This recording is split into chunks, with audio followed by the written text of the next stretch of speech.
There are a few different tools you can use while searching to improve the results you get.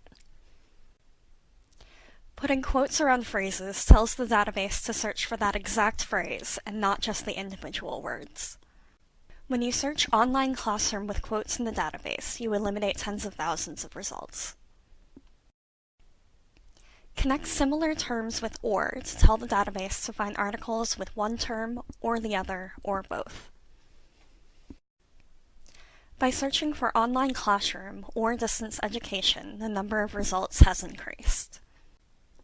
Connecting search terms with AND narrows your search, because the results will include all of the search terms. For more research help, see the Get Help page on the library website. Or reach out to us at the library through email, chat, or phone.